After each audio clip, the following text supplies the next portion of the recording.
We're really glad to be able to share some of the great work that's happening here in HKR, and this is the second year we've had this speaker series. We'd like to thank the sponsor of tonight's event. It's made possible through funding from the Joyce Noel O'Doherty Integrated Health and Wellness Fund in Human Kinetics and Recreation. Tonight, we're very fortunate to have Dr. David Behm to share the latest findings from his work.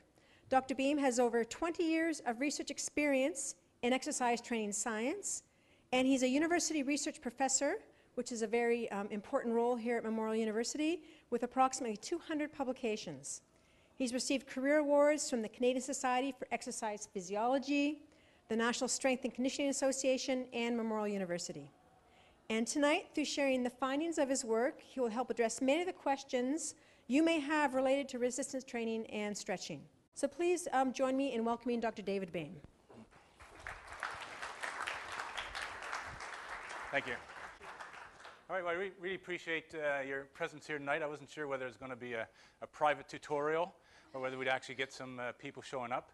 Thank you very much for the great introduction.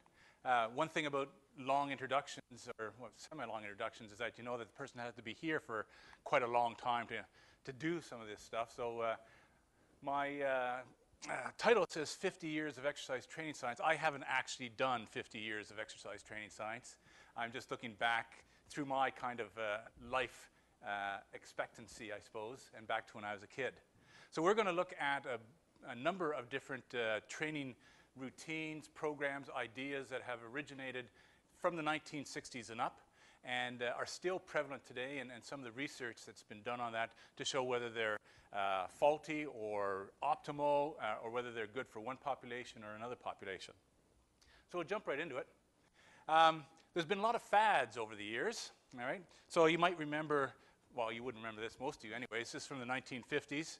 And you were using these belts, and they're supposed to vibrate the fat right off your body. In the 70s, we had the Suzanne Summers type of thing. This isn't Suzanne Summers, but wearing a Suzanne Summer kind of outfit. And these were thigh masters were supposed to melt the fat right off your thighs. Obviously, we know they worked so well. They're still around, I'm sure. In present day, you have these things called ab sculptors. Now, of course, these people don't diet at all in order to get abs like that. It's just the ab sculptor that gives them this body. All right? And, of course, the newest and most successful is pole dancing. All right? And we know pole dancing is going to be around for a long time. That fad will never leave us, at least for certain populations. All right?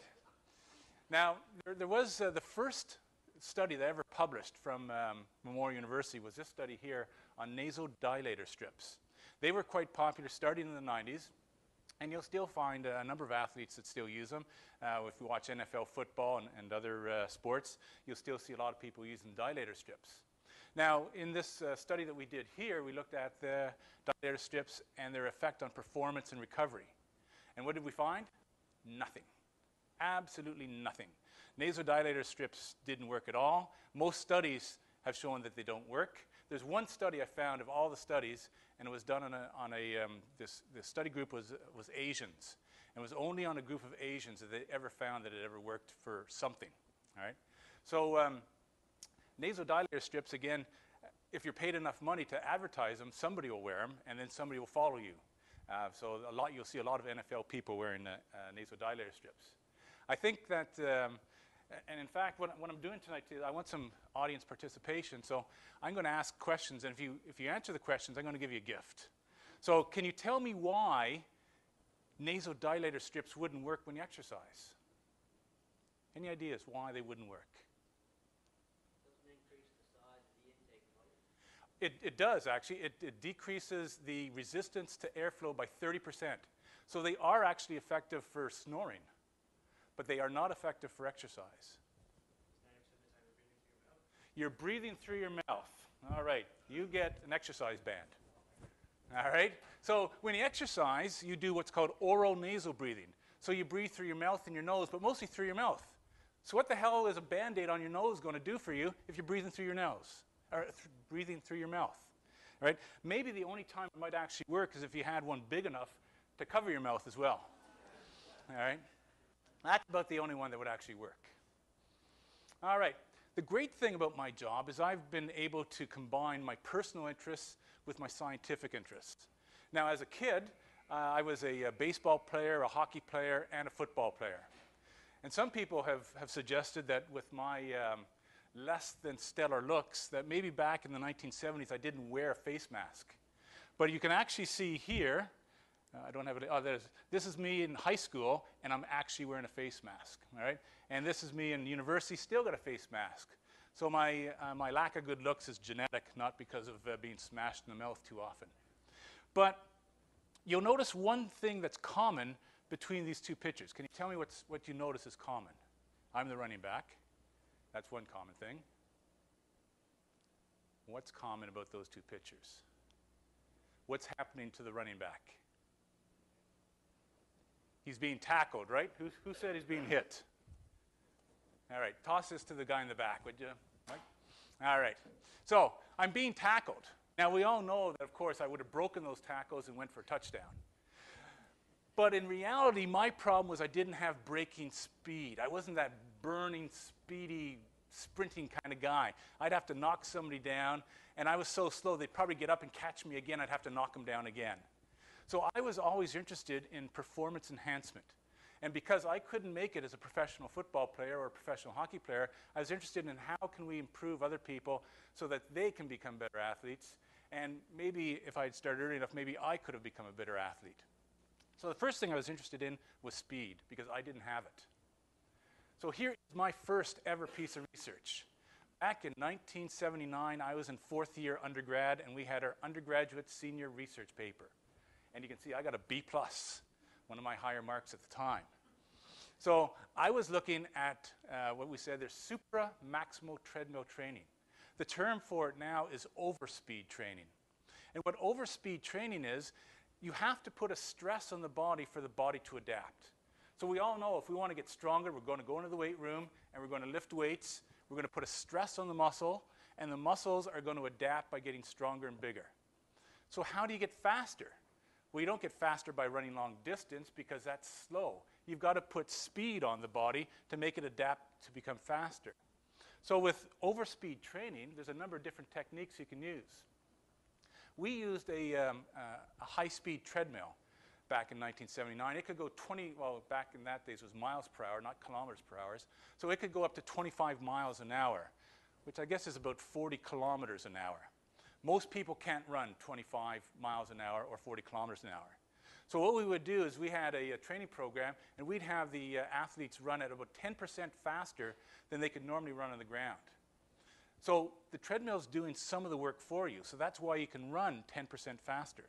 Now you can only do that for about 5 or 10 seconds, so then you'd have to grab the rails, take a little break, and then try it again. Now the research, or you can use treadmills. There's other devices as well. You've got towing devices. Sometimes you see people being towed by motorcycles, or in this case, you've got elastic bands. You can run downhill. That's the kind of training that I did a lot when I was playing football. I would do decline running. And with decline running, you've got, of course, the advantage of gravity pulling you down. But you can't run at a really steep decline because it affects your running mechanics, your posture. So if you're running at a real decline, then you'd be leaning forward. It would be bad for your back. You'd be overstriding, so it would be bad for your knees. So you've got to have a decline that's just a slight decline so you can still maintain good posture, good running mechanics, but it forces you to run faster. Now, in order to run faster, it's usually related to your stride frequency. How fast can you move your legs? Of course, running speed is stride frequency and stride length, but it's stride frequency that determines who's the fastest versus who's slower. So what we want to do here with overspeed training is we want to get people running about 10% faster, and when they hit the ground, they want to take off as quickly as possible. We want to force their nervous system to move faster than they're accustomed to doing. And you can do that with the decline running. Some people have these huge fans at the end of a track, and the fans are wind assisted as well. Now, there's not a lot of research. So I did this in 1979, never got it published because I was only an undergraduate student, but I was looking up the research. There's very little research on overspeed training. So some of the research says the decline should be 8 to 13%, so that's based that's similar to what I did. As I mentioned, we need, for an individual to do this kind of research or do this kind of training, they should be experienced, because we want to emphasize good form. And if we're going to put them under stress, they need to keep that good form. So usually they have to be quite an experienced runner in order to move up to this kind of training. And like we said before, the problems could be the mechanics, could be overstriding, problems with the joints. But this is an area that needs more research, even 37 years later. Now, another area that was really popular in the 1960s was isometric training. So as I look around, I see a few gray-haired people who are near my age. So some of these people will be able to relate to what I'm going to say. So you may have in the 1960s read comic books with Superman, Batman, The Flash, all those guys. And do you remember in the back of those books an advertisement? And the advertisement looked like this. All right? So I'm sure, Jerry, you probably remember that advertisement, okay? Other guys in the back, all right? So in this advertisement, a very sexist 1960s advertisement, you had the skinny guy on the beach with his girlfriend. Then the muscular bully shows up and kicks sand in his face and steals the girlfriend, as if the girlfriend had no say in the thing. You know, the bigger you are, you just take the girl. So anyways, of course, the skinny guy got pissed off. And so what does he do? He goes and he buys the dynamic tension training program. And the dynamic tension training program, you buy that, they send you a training booklet, and it tells you how to do isometric training. So isometric training is when you contract your muscle and there's no change in the length of the muscle. So if I was to pull on this and I can't move it, that would be an isometric contraction. All right? So you can get very strong with isometric contractions, and of course you don't need much equipment. So there's a lot of advantages to that. Now, what happens after the skinny guy does isometric training, or as they called it, dynamic tension training? Well, of course, he comes back, all right, and now he's the muscular guy, and he beats up on the bully, and he gets his girlfriend back, all right? So again, see how the sexist thing is going on? The girlfriend doesn't seem to have much choice in the matter. But anyways, fortunately, we've moved on from there. Now, here's our next question. This is a tougher one. Do you remember the guy who sold the dynamic tension training programs? Charles Atlas. All right. We're going to give you a foot roller for that one. Okay, so it's Charles Atlas. Now, you may not remember what Charles Atlas looked like, but he didn't look like this guy. Now again, do you know who the model is for this advertisement? He was an actor, a B-level actor in the 50s and 60s. Ronald Reagan. All right. Pass this back to the back. All right, so we got Charles Atlas, and that's Ronald Reagan there. Of course, his body never looked that good, but he did have good hair. All right? So the problem with isometric training is the aspect of what's called the concept of training specificity. So if you train at a certain angle, so if I did this training for the next 12 weeks, I'd get really strong at this angle. But if you tested me at this angle or this angle, you wouldn't see the same training gains. You have to train the way you compete or the way you do your activity. So if all you did was train like this, you'd be very good at doing this, all right? The other thing with isometric training is that it's very slow. In fact, it's so slow it doesn't move. So there's a concept called velocity specificity of training. And that says if you want to exert force at a high speed, you got to train at high speeds. So again, isometric training, although it is healthy and is good to make you stronger at slow speeds, wouldn't be good at making you strong at high speeds. The reason I have these pictures up, of course, is you recognize the Hulk. And for another prize, who is the Hulk? Lou Ferrigno. There you go. Okay. Now, this is always my favorite story that I tell the undergrads. Lou Ferrigno, you may not know, tried out for the Toronto Argonauts of the Canadian Football League. That was back in 1978, all right, the year before I got a chance to try out. And they thought he'd be a great football. Well, first of all, they thought two things. They thought he'd sell lots of tickets because he's the Hulk. And he's on the movies, he's on television. So whatever, get him in a uniform, people are going to buy tickets to see the Hulk play football. Then they thought, he's about 6'6" and close to 300 pounds back in 1978. How could he not be a good football player? He's big, he's strong, he's going to knock people down. But what was the problem? He got there, he lasted 2 weeks, and they cut him right away. He was terrible. He's a terrible football player. Why was he terrible? Well, he's deaf, but he's a defensive lineman, so he only had to react to the offensive lineman. But he trained like a bodybuilder. And how do bodybuilders normally train? Slow time under tension, squeeze it at the top, slow eccentric contraction on the way down, then do it again, squeeze. Everything is slow, which is great for tearing apart your muscle, and therefore your muscle then has to have this protein synthesis and get a lot larger, just like he did. But it has nothing to do with power. And to be a good football player, you have to explode into your opponents. And he couldn't explode, he could only pose. All right? So Lou Ferrigno didn't train in terms of velocity specificity, and isometric training didn't adhere to velocity specificity. So for athletes, it wasn't that great. Now, we did an experiment in 1988 to 1990. This was my master's degree. And what we were wondering was, well, do you need to actually move fast in order to have velocity specificity? Because when you move fast, you can't move big loads. And if you want to be both building up muscle and being powerful, you want to use big loads and move them fast. So we thought, well, maybe if you only have a high contraction speed, if you have the intent to explode, maybe you can still move slowly. So what we did in this experiment was we had 16 people, and they trained both legs. One leg was attached to this machine, and it moved at a fast speed. So it's called a Cybex Dynamometer. So we did dorsiflexion, so you pulled your ankle up really fast and powerful. So if you move it fast, then that should adhere to that velocity specificity concept.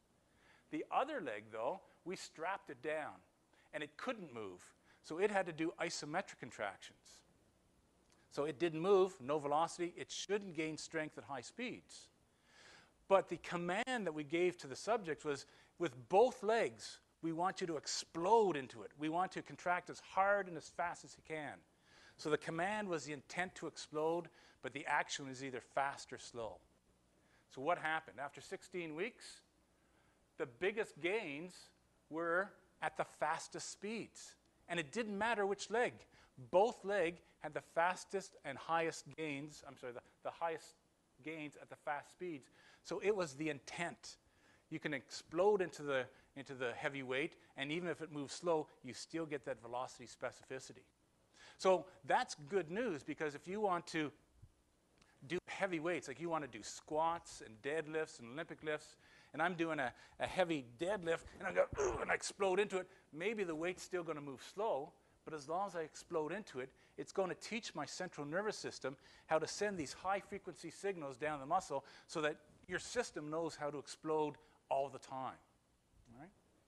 So that was an important finding, and that's been used for decades now by athletes around the world to train like that. Now, another training issue that's been around for 50 years is the aspect of children's resistance training. And I was a child of the 60s, and I was a teenager of the 70s. All right? And here's this good-looking baseball player. So the question I have next is, how old is this hippie baseball player? What's your guess? Somebody said, you said 15? 17? I'm going to give you this anyways, even though you're wrong. Would you pass that back to her? Okay, I'm not 17. I'm less than that. I'm 15 years old. Okay, somebody said 15. Give it to somebody. All right. All right, so I'm 15 years old. I'm 185 pounds. I'm 5'10". I'm told by my parents, I'm told about baseball, I'm told by everybody that I shouldn't be doing weights because I might stunt my growth. Well, my parents wished that my growth would be stunted because they couldn't afford to feed me at 185 pounds at 15 years old. They were wondering, how big is he going to get? All right? So everybody said that I shouldn't, and any kid should not do any weight training because you might fracture your epiphyseal plate, which is your growth plate, and then you might have one arm that's not going to grow and the other arm would grow. All right? Now, when we take a look, all right, so there I am, 1972, 15 years. When we take a look at the evidence, whether you look at American, British, Australian, Canadian, German associations, they all say that resistance training is important for children, it's good for optimal growth, and good for performance. When you take a look at selected studies, and there's a whole bunch of them over the last 20-something years, almost 30 years now, resistance training causes substantial increases in strength for children, and those increases are relatively the same as adults. So a child can get 100% stronger than they were before, just like an adult can get 100% stronger. But of course, an adult would have absolutely greater gains because they start off being stronger. The question, though, that we were asking about is, what about muscle power? So there's only a few studies that look at muscle power, and there wasn't great evidence for increases in muscle power. Does that mean resistance training doesn't work for muscle power in kids? No. The problem is ethics committees. All right? Ethics committees said that we don't want you to harm children. So you shouldn't do power training for children because you're going to hurt those little kids. So what we need you to do is your training program has to be 10 to 20 repetitions, low, moderate weight, and you do very slow movements because we can't have you hurting them. So what did I just say before? I said velocity specificity. How is somebody going to get more powerful if you're going to have them do lots of low, moderate weights at a slow speed? So naturally, these training programs didn't provide any power in children. So we were going to look at plyometrics because people said kids shouldn't do plyometrics. It's too dangerous for them. It's too hard in their body. There's too much explosive force. And plyometrics involves bounding and hopping and depth jumping, all these kind of activities which have been shown to be very, very effective in adults. Well, kids do plyometrics all the time. Now, okay, I jumped ahead. Plyometrics became popular in the 1970s. All right? Now, this guy here won the 100-meter sprint in 1972, gold medal. What country is he from?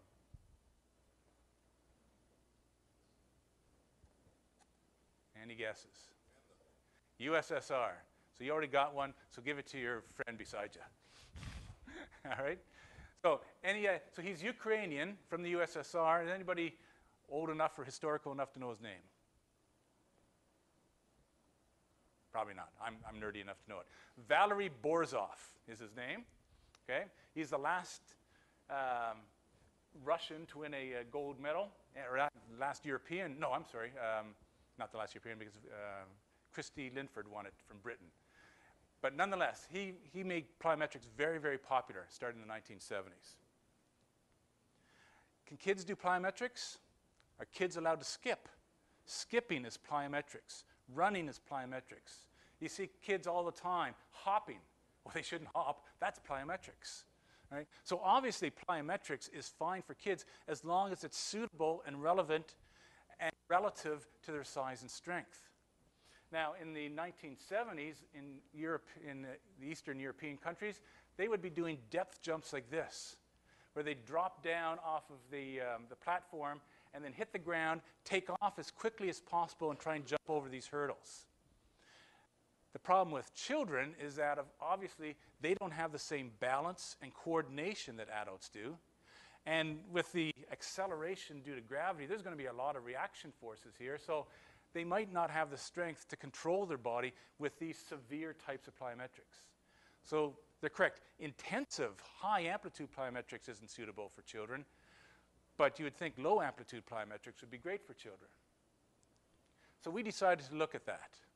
So in this study here, what we wanted to look at was we wanted to have children doing a plyometric training program for 8 weeks. But we thought, like I said before, that it'd be important that they have good balance in order to optimize the plyometrics. So we had a group that did plyometric training, and we had a group that did combined. The combined was balance training and plyometric training. Now, you can't have too many variables in an experiment. So what you need to do is you got to make sure that everybody's doing the same amount of work. So in this experiment, this plyometric group had to do the same amount of work as a combined group. So therefore, we had to decrease the plyometrics by half because we're adding balance exercises. So the combined had half balance and half plyometrics, and the plyometric group had twice as many plyometrics. So you'd think the group that's doing the hardest work would have the greatest improvements. If you take a look here, so combined is on top, how much of an increase do they have in training? And then the plyometric group is the second one in each of these rows. And in most of these rows, you'll see that the combined group doing half as many plyometrics had large increases, and the plyometric group that did twice as much plyometrics usually had moderate or unclear. Now, some of them, our measures were similar, but most of the time, adding balance to plyometrics improved their performance better than just doing plyometrics. And that was with children, but I would imagine that in untrained individuals, you'd find that as well. So we moved on to another in our series of experiments. In this one, we were thinking, okay, you combine them both and you get better results. Now, the next question is there a certain order we should have this in?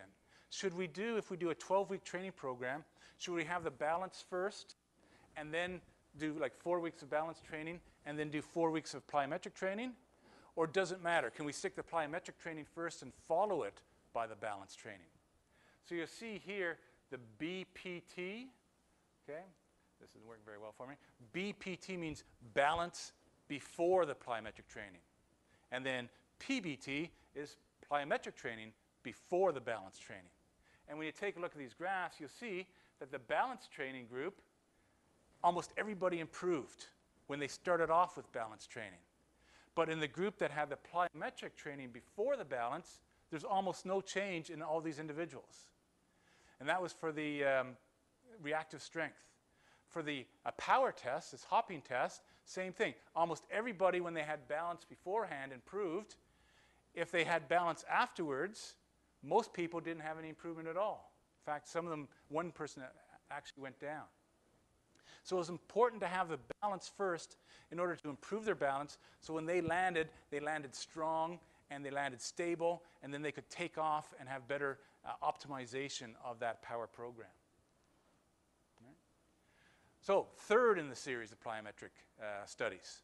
Now we said, okay, what's better? In one training session, one single training session, should we pair up those exercises? Should we have like balance and plyometrics, and then we'll go and balance and plyometrics, and then balance and plyometrics?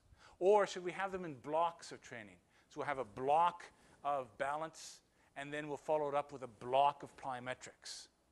So that's in just one single training session. And then we'll do that for the next, I think in this one we did 12 weeks or 8 weeks in this one, all right? So we either have them in pairs, or we have a block of one and a block of another. So when you take a look at both the paired and the blocks, everything, almost everything, are large increases. So it doesn't really matter within one training session whether you pair them up or you do a bunch of balance followed by a bunch of plyometrics. But the main thing is over a whole training program, you need balance for kids, and you need to have that balance produced or promoted first in terms of a long-term training program. But within one training program, it doesn't really, within one training session, it doesn't really matter. So the next question is, how about something really advanced like Olympic weight training? Should kids be doing something like that, or are they going to hurt themselves? Well, this kid here is pretty impressive. Dura la espalda, bien dura. Dura la espalda. Bien dura. Ahí, y arriba. Muy bien. Muy bien, cariño. So how's that for coordination? 55, de dos.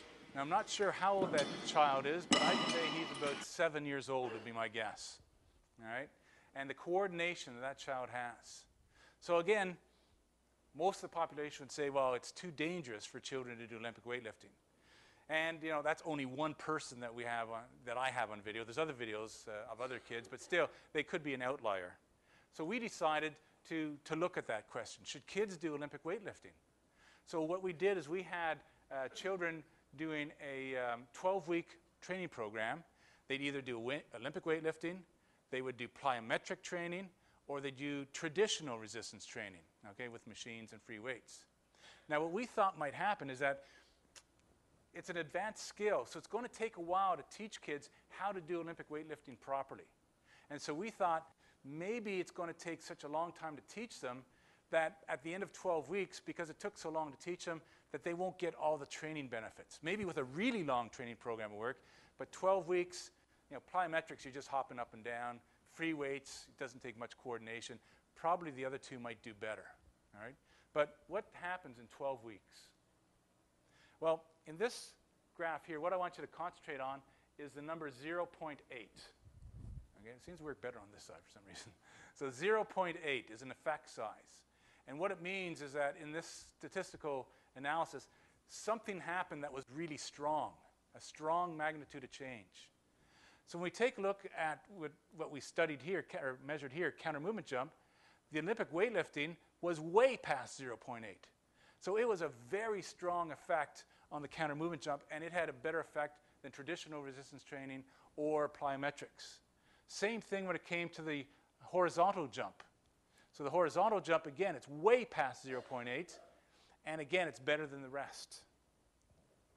If we look at balance, again, Olympic weightlifting here, we're at 0.8. How can this work on one side? There we go, 0.8. So again, in all these cases, Olympic weightlifting, whether it's balance or 5-meter sprint or 20-meter sprint, is always a strong magnitude of change. Now, in some of these, the plyometrics was better for balance, and the weight training was better for sprint. But even though we had to teach them how to do Olympic weightlifting, it was either better than or equal to traditional resistance training and plyometric training. And the important thing about Olympic weightlifting is that it's got task specificity. So task specificity, why would you want to do that? Well, if I take this position, what sport am I playing? Anything, every sport you can imagine. I can be wrestling, I can be playing football, I can play baseball, basketball, volleyball, you name a sport, everybody takes the athletic position. So when you're Olympic weightlifting, what do? You take this position and you explode out of the weights and you lift them up. So you got both. You got the task specificity, I'm doing the same action, same position, and I'm exploding, so I got the velocity specificity. So it's a very important exercise for people of all ages to do. So we wrote a position stand for the Canadian Society of Exercise Physiology. And of course we said, for children to do resistance training, they should be properly supervised, they should get proper instruction, that it's good for their growth and performance, and that children can do any kind of resistance training. They can do body weight resistance training, they can use weights, they can do plyometrics, they can do Olympic weightlifting, as long as it's a proper progression into those movements. So, another training issue, of course, was static stretching. And static stretching became really popular in the 1960s, and every warm-up you can imagine for every sport had static stretching in it up until the 2000s. It still has it today. The problem with static stretching is that we saw in the 1990s that there were a bunch of articles coming out showing impairments associated with extensive static stretching. Now, we don't know where it really started, but static stretching is cross-species, all right? So this is our dog, Lottie, and Lottie is smart enough to know, oh, the wrong one, darn it. Anyways, if you saw that video, you'd see Lottie stretching before she went out to try and catch some rabbits, all right? So she'd stretch her forelimbs, her hind limbs, and she'd be going around. So even the animals stretch before they go out and do their exercise. Maybe this one. There's Lottie. Okay. All right, so she's doing her little stretch. She's getting ready. We've got rabbits in our backyard, and she knows we have rabbits. So she knows that she's not going to catch them unless she gets a good proper warm-up. And so she's going to stretch her forelimbs. She's going to stretch her hind limbs. And she's going to say, those rabbits are pretty damn fast. Maybe I better do a second set of stretching. All right? And now she's ready to catch some of those nasty wabbits. All right? So one of the first studies that came out on stretching showed that, as I said, extensive static stretching. And what is static stretching? Well, that's when you stretch a muscle and you keep it in place and stretch the muscle with a hold of that muscle. So this would be static stretching, where I continue to try to increase the length of my muscle, and then I hold it in that position for a prolonged period of time. So in this study here, if you did 20 minutes of stretching in your quadriceps, then we found that there is decreases in force. That's at MVC there. EMG is the activation of the muscle, and then the twitch is an electrical stimulation of the muscle. That tells us the muscle itself was getting damaged. All right. We, about 7 years later, we did a review and looked at about 70 different measures from about 50 different studies. And in that review, we said, well, on average, when you do extensive static stretching, you have about a 5% decrease in performance afterwards. And the other people from Australia, Kay and Blazovic, they were in the same ballpark, fortunately. They said it was about 7.5%. Now, not every study in the world shows impairments. You see here that there's actually a few of them that actually showed a positive change when you did static stretching. But the vast majority have shown that there's impairments associated with extensive static stretching. So how important is 5% or 7.5%? So if you're an elite athlete and you're Usain Bolt, you're running 9.63 seconds in 2012, you're running gold medal 9.79 seconds in 2016. The question would be, how far back is a guy running 5% slower? So if you watch my TED Talk, you should be able to answer this one. This is a guy that ran 5% slower in 2012. And his name is, anybody remember, anybody watch my TED Talk? Anybody remember his name? He's from Zambia. I wouldn't think you remember it, because of course he didn't win a medal. His name is Gerald Feary. He's from Zambia. He ran in 10.11 seconds. So the question is, I just told you he didn't win a medal. Did he make it into the final 8? Did he make it into the finals? Somebody said, no, I'm going to throw this over here. I'm going to give it to... Oh, okay, yes, we'll give you... Hand that to somebody behind you. All right? There you go. All right. So this is the face of 5%. So he didn't end up in the finals. He ended up in the semifinals. Any idea where he was in the semifinals? Close. Thanks for asking. I'll give you a roller anyways. All right? He ended up in second last place. He was 15th out of 16 at being 5% slower. So another question. So Andre DeGrasse won a bronze medal this year. Third place. How much slower was he than Usain Bolt in terms of relative, in percentage? Pardon me? 1%. 1.009. Toss that to the lady. He was 1.009% slower than Usain Bolt. And he went from gold to bronze. So 5% can be the difference between celebrity and anonymity. Nobody knows who Gerald Feary is. They'll never know who he is because he's 5% slower. All right? So we said in our review article that if you're involved in elite athletes and you are involved in explosive sports or speed sports, it might be wise not to do a lot of static stretching. Could cost you a lot of money. All right? I'm sure Usain Bolt makes a lot more money than Gerald Feary. Now, the problem with these studies is that most of them just looked at static stretching. And your typical warm-up isn't just to do static stretching. Your typical warm-up will involve doing an aerobic warm-up beforehand that might be like 5 to 15 minutes long. Then you might start doing some static stretching, some dynamic stretching. Then after that, you might do some sport-specific activities. If you're a hockey player, you shoot on the goalie, you pass the puck around. You're a basketball player, you take your shots, you pass the ball around. And so that might be another 5 to 15 minutes after your stretching. And then if you're in a team, you might have to go back into your room, have some equipment changed, or the coach gives you a pep talk. You come back out, you got a national anthem to stand around for. So you might not start playing for 25 minutes after you did stretching. The problem is that of 123 studies we looked at, static stretching studies, only 36 actually even did an aerobic warm-up. They didn't do anything else. They didn't even do an aerobic warm-up, only 36. Then some of us did ridiculous amounts of stretching. I did 20 minutes in one of my studies. Fowles did 30. Who does 30 minutes of stretching their calves? Nobody does that. But you want to get some positive results so you can get published. So we throw those in. And then when do they test? Well, usually they test between 3 to 5 minutes in these studies after they did too much static stretching. Well, we just said that the regular warm-up would have like 15 minutes of sport-specific activities. So we were testing too soon after the stretching. And so we still found, anywhere from 4 to 5% decreases with that time that we stretched. But there's only 5 or 6 studies that did the whole thing. They did all components of the warm-up, and none of those studies found any significant deficits. So it seems if you do a full warm-up, then you can get away with doing a moderate amount of static stretching.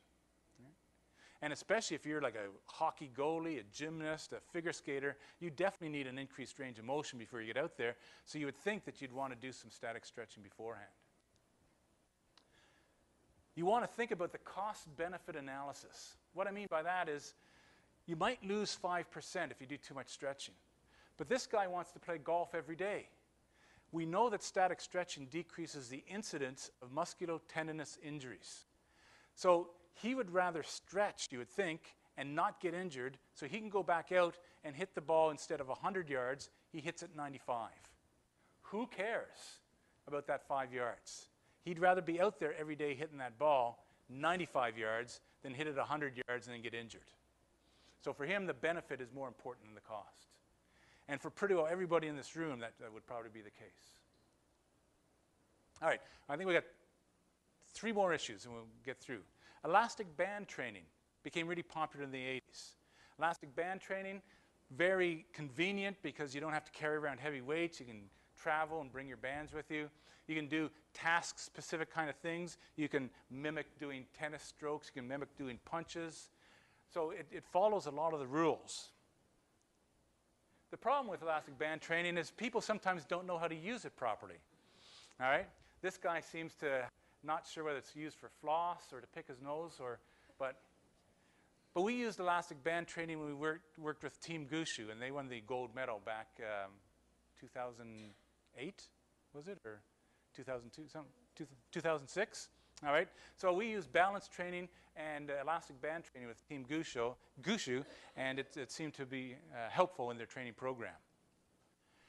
The first study that I ever published that was based on data that I published was in 1991, and it was actually on elastic bands.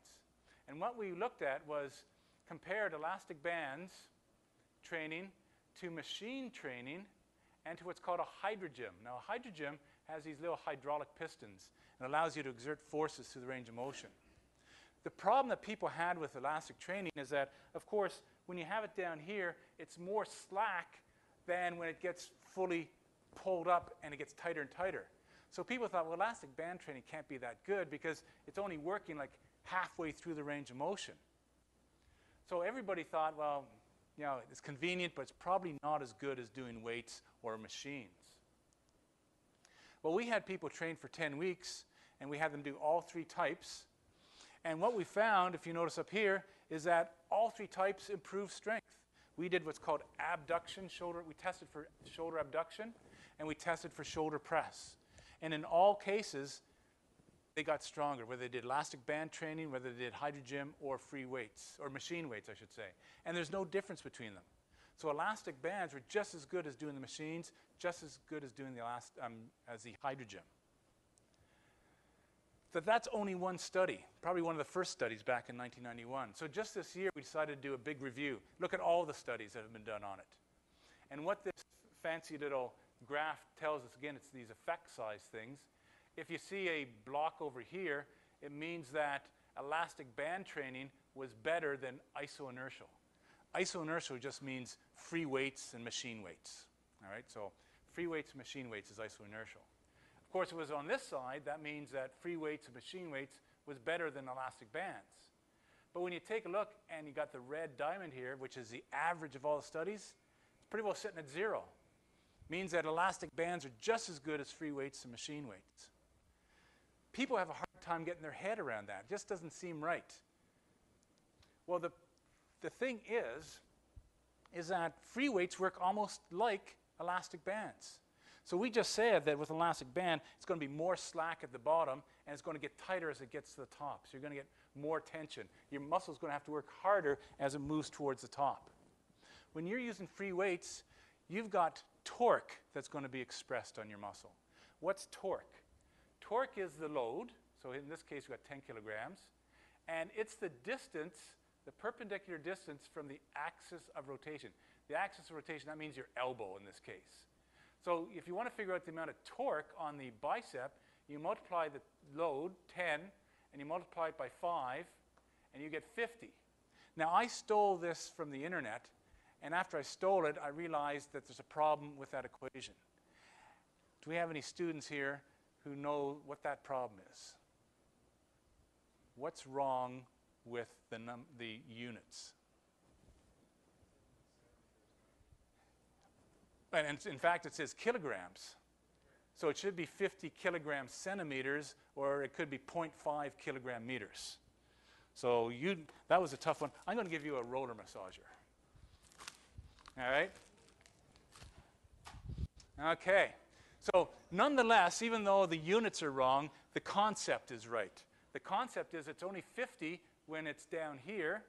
The concept is when it comes up here, the weight or the load is farther away from the elbow. So there's more torque. 10 times 10 equals 100 kilogram, and that should say centimeters there. So the load is higher when you come up with free weights. The load is higher when you come up with elastic bands. So it works pretty well the same way, and your muscles also work the same way. When a muscle is stretched like this, it's not as strong as when it's at its optimal length.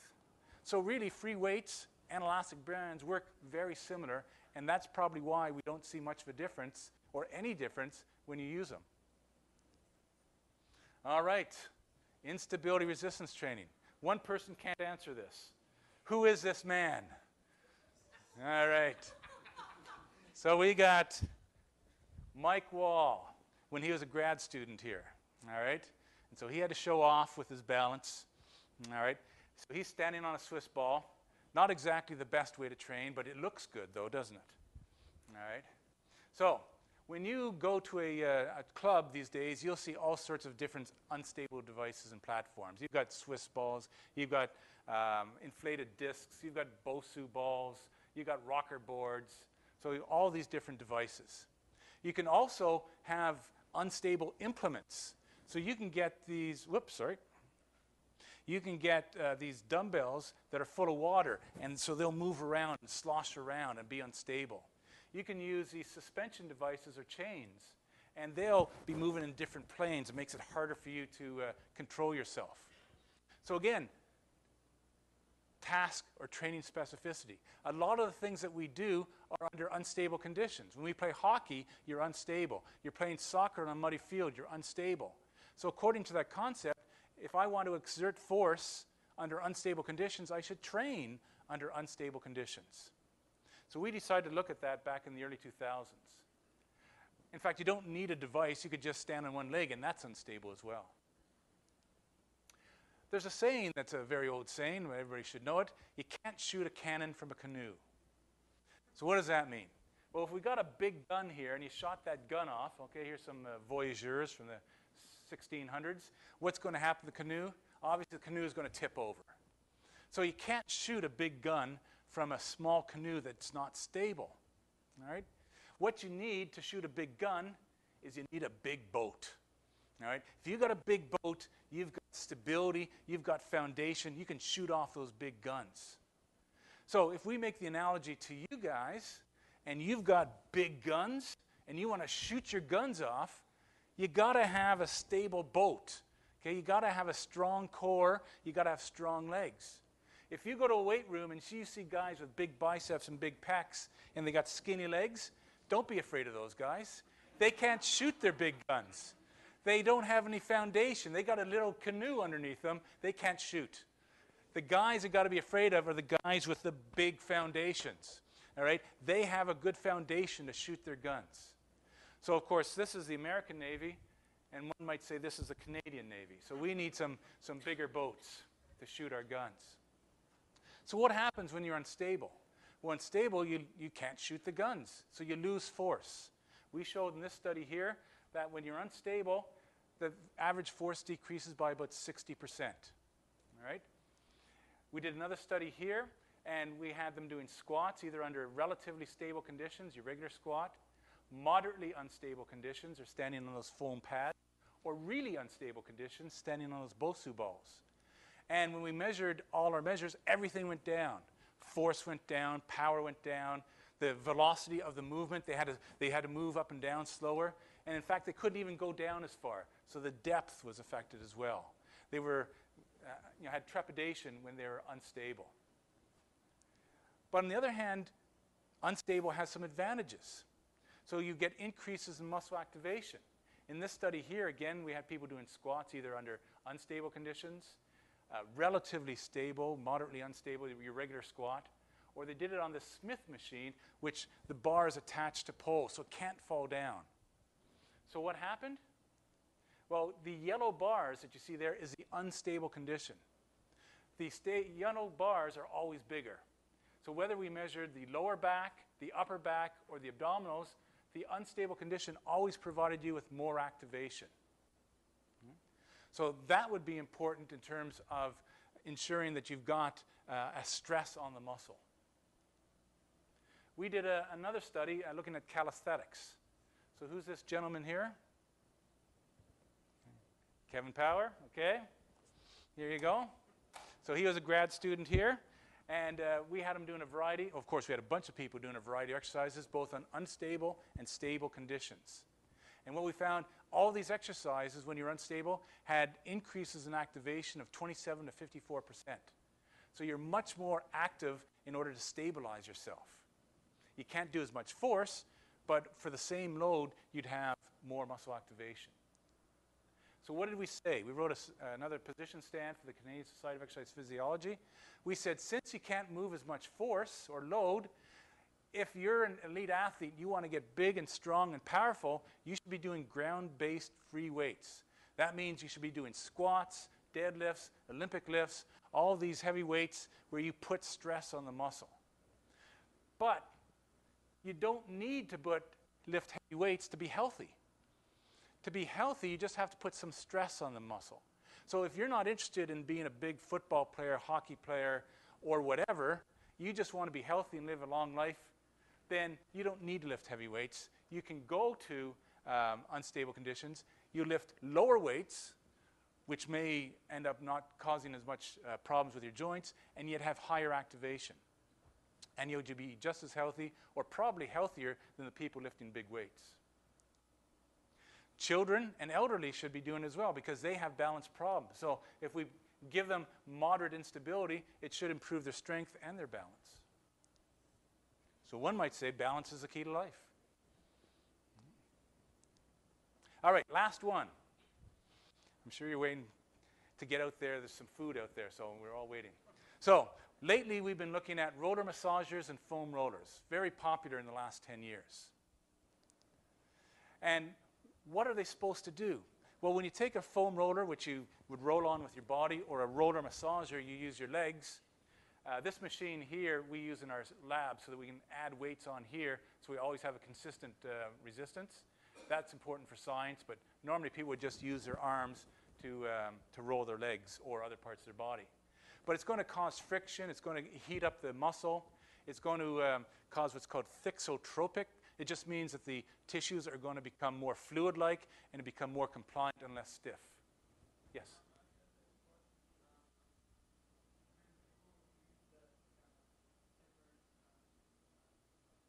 Rollers?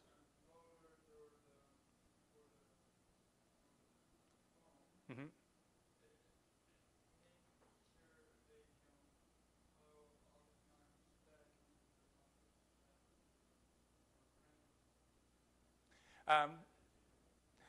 That's what they're using for, and I'm going to try and tell you why that might be. All right? So a common term that's used is self-myofascial release. And we have a problem with that based on what we found lately. All right? Literature says you need really high forces in order to affect the fascia. The fascia is the membrane that goes around your muscles. And sometimes you get these adhesions that cause pain. And so they say, okay, it's self-myofascial. We're going to release those adhesions. Well, according to Schlepp, you need lots and lots of force to do that. And most people wouldn't have enough force to get rid of these myofascial triggers. So we're not sure whether this should be called myofascial release. We have looked at the effect of these rollers on your range of motion and your force and your power. And what have we found? Well, we found that rolling improves your flexibility. You can use one set of 5 seconds, you can use 1 or 2 sets of 10 seconds, you get an increase in range of motion. 5 to 10 seconds, you get improvement in flexibility. In the top study, we did it for 30 seconds, and we compared it to static stretching, and we had the same results as static stretching. So static stretching, as you remember, though, causes impairments in performance. We haven't found decreases in performance with rollers. Another reason we use rollers is to decrease pain, as the gentleman says. And so we had people doing 10 sets of 10 squats. We could cause a lot of pain, and we have pain for like 3, 4, 5 days afterwards. And then we'd have one group of them roll their leg every day, and another group would not roll their leg. So the group here that has the open circles, that's the rolling group, and this is pain. So they had less pain from the delayed onset muscle soreness if they rolled every day. We did another study very similar, just a different kind of graph, and again this side is the rolling group, and they had moderate and large decreases in pain compared to the group that didn't roll, 24 and 48 hours afterwards. So the rolling tended to decrease the pain of delayed onset muscle soreness. No, it doesn't. We've seen it.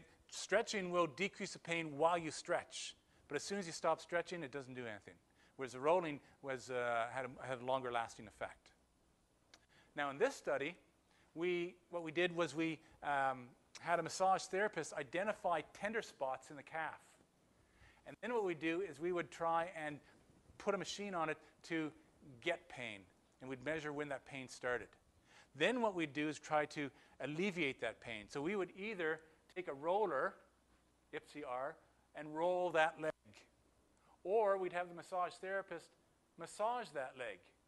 But what crazy thing we did was we would roll the opposite leg just to see what would happen.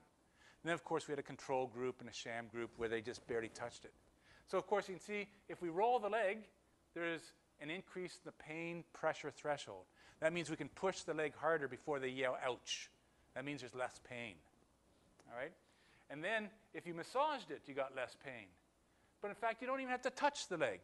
You just roll the opposite leg and you get less pain. So what does that mean? Well, it certainly can't mean that you've got this self-myofascial release if you don't touch it. So there's some sort of nervous system thing going on, which if we had a longer time we'd talk about, but there's a nervous system adaptation going on that's decreasing your pain. We did a similar study this Christmas. This time, we want to look, what's the effect of rollers on really short-term, sharp pain? So what we did is we had people, we gave them electrical stimulation of their calf muscles. It's called a tetanic contraction, and it really hurts. But it only hurts for like half a second.